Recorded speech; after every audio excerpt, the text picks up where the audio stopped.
ने से भी तुझे क्या मिला? इंद्र कुबेर ऊपर के देवता बना दिया। इंद्र किसे कहते हैं?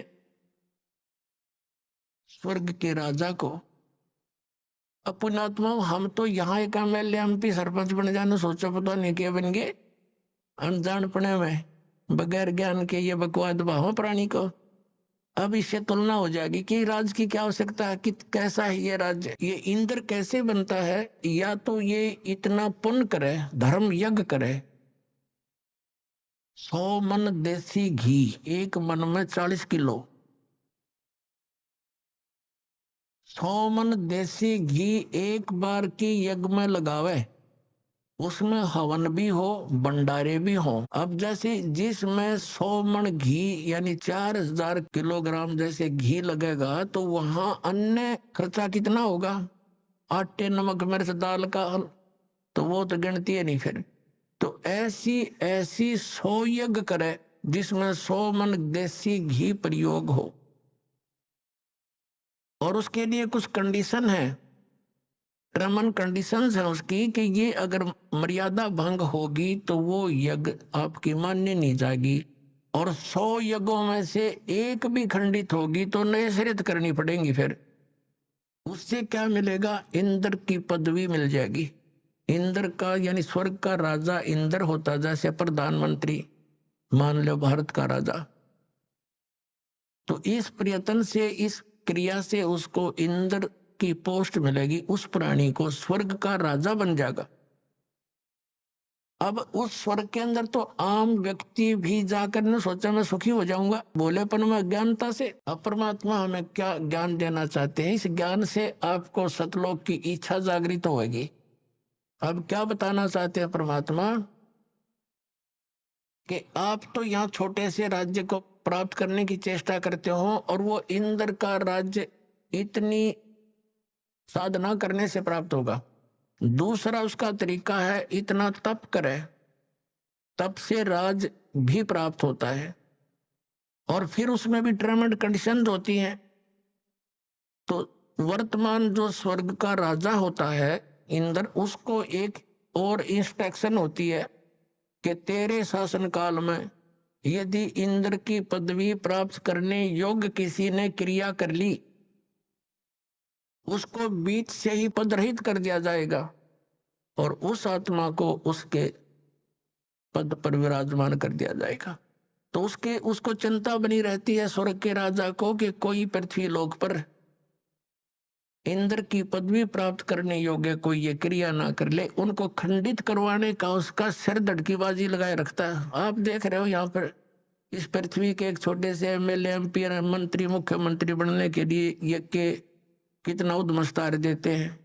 आपको मालूम है राजनीति कितनी खतरनाक है, और वहां भी वही राजनीति, वो इतने घटिया सतर के कर्म कर देता है इंद्र, सोच भी नहीं सकते। अपनी पत्नी को भी भेज देता है अपने स्वार्थ सिद्धि के लिए किसी गैर पुरुष के पास। तो खाक है ये राजनीति। तो ऐसे एक मार्कंडे नाम के ऋषि बंगाल की खाड़ी में तपस्या कर रहे थे। इंद्र के हलकारे यानी उसने गुप्तचर छोड़ रखे होते हैं पृथ्वी पर, उनके देवता यहाँ गुप्त रूप में घूमते रहते हैं, और उनके अंदर उनके ऐसे सूक्ष्म शरीर होते हैं। ये लंबी डिटेल बन जाएगी जब मैंने ये चैप्टर दूसरा शुरू कर दिया, क्योंकि आपने आज तक ज्ञान तो सुना ही नहीं है, उस अज्ञान को ज्ञान मान के ग्रहण कर रखा है।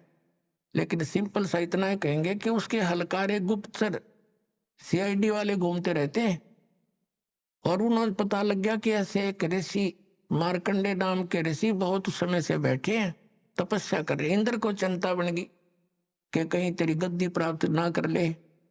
उसके उस तप को भंग कराने के लिए, साधना को डिस्टर्ब करने के लिए उसने एक उर्वशी भेजी।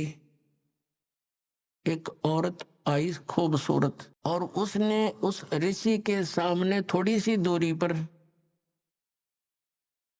डांस करना शुरू कर दिया, नाचना शुरू कर दिया।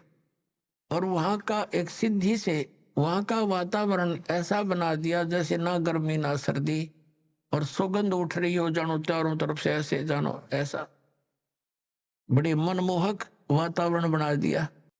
अब वो नाच रही है। मार्कंडे ऋषि आधी आंखें खुली हैं, आधी बंद है।